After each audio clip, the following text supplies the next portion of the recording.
Hospital development കമ്മിറ്റികൾ അത് ഒരു ചാരിറ്റി പ്രവർത്തനമാണ് യഥാർത്ഥത്തിൽ ഫലത്തിൽ നടത്തിക്കൊണ്ടിരിക്കുന്നത്. ചാരിറ്റബിൾ സൊസൈറ്റീസ് ആക്ട് അനുസരിച്ച അത് പ്രവർത്തിക്കുന്നത്. അതിന്റെ വരുമാനം രോഗികളിൽ നിന്നും കൂട്ടിരിപ്പുകാരിൽ നിന്നൊക്കെ കിട്ടുന്ന തുച്ഛമായിട്ടുള്ള വരുമാനം, ചെറിയ വരുമാനമാണ്. നമ്മളിപ്പോൾ ഈ അടുത്ത കാലത്ത് 5 രൂപ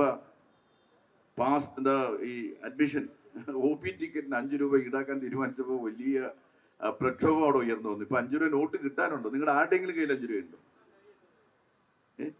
5 രൂപ തീരുമാനിച്ചപ്പോൾ യഥാർത്ഥത്തിൽ 5 രൂപ തീരുമാനിക്കരുത്, മിനിമം 10 രൂപ തീരുമാനിക്കണമെന്ന് എല്ലാവരും പറഞ്ഞു. കാര്യം എന്ന് വെച്ചാൽ 5 രൂപ തീരുമാനിച്ചാൽ 5 രൂപ നോട്ട് കിട്ടാനില്ല. അതുകൊണ്ട് 10 രൂപ തീരുമാനിക്കണം. അങ്ങനെയാണ് തിരുവനന്തപുരം മെഡിക്കൽ കോളേജിൽ 10 രൂപ തീരുമാനിച്ചത്.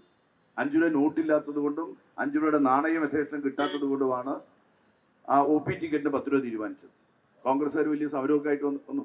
അങ്ങനെ സമാഹരിക്കുന്നതായിട്ടുള്ള, അങ്ങനെ പിരിക്കുന്നതായിട്ടുള്ള ചെറിയ പൈസ, 10 രൂപ പ്രകാരം പിരിക്കുന്നതായിട്ടുള്ള ചെറിയ പൈസ, അതുപോലെ തന്നെ ഈ ഹോസ്പിറ്റൽ ഡെവലപ്മെന്റ് കമ്മിറ്റിയുടെ ഭാഗമായിട്ട്, അതിന്റെ ഭാഗമായിട്ട് ആശുപത്രികളിൽ വിവിധ സേവനങ്ങൾ വരുന്ന രോഗികൾക്കും കൂട്ടിരിപ്പുകാർക്കൊക്കെ നൽകുന്നതിന്റെ ഭാഗമായി കിട്ടുന്ന നിസ്സാരമായിട്ടുള്ള വരുമാനം, ഈ വരുമാനമാണ് യഥാർത്ഥത്തിൽ ഹോസ്പിറ്റൽ ഡെവലപ്മെന്റ് കമ്മിറ്റികളുടെ പ്രവർത്തനത്തിന്റെ ആകെത്തുക എന്ന് പറയുന്നത്. സർക്കാർ വേറെ ഒന്നും ചെയ്യുന്നില്ല.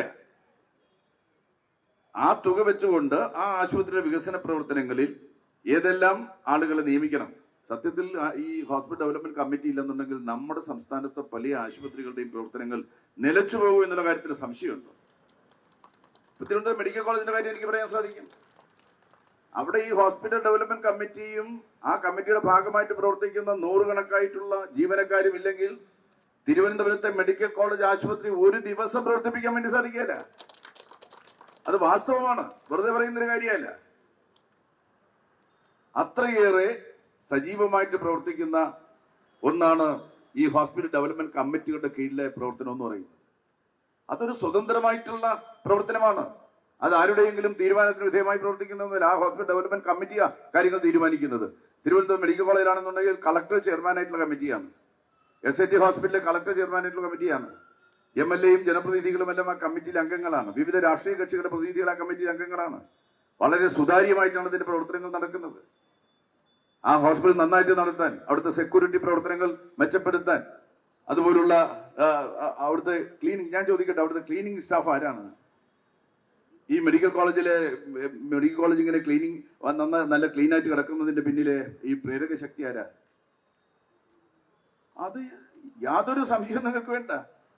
നമ്മുടെ ഈ ഹോസ്പിറ്റൽ ഡെവലപ്മെന്റ് കമ്മിറ്റി നിശ്ചയിച്ച് ജോലി കൊടുത്ത് വളരെ നിസ്സാരമായിട്ടുള്ള ശമ്പളത്തിന് ജോലി ചെയ്യുന്നതായിട്ടുള്ള പാവപ്പെട്ട ക്ലീനിങ് തൊഴിലാളികളാണ് ആ ആശുപത്രിയെ ക്ലീനായിട്ട് സൂക്ഷിക്കുന്നത്. അവരില്ലെങ്കിൽ ആ ആശുപത്രിയുടെ സ്ഥിതി പരമദയനീയം. ഒരു 5 ദിവസം അവരില്ലായിരുന്നാൽ മതി. 5 ദിവസം ഇല്ലെന്നുണ്ടെങ്കിൽ തിരുവനന്തപുരം മെഡിക്കൽ കോളേജ് ആശുപത്രിയെ കുറിച്ച് ഒരുപാട് കഥകൾ മാധ്യമങ്ങൾക്ക് എഴുതാനായിട്ടുള്ള സൗകര്യം കിട്ടും.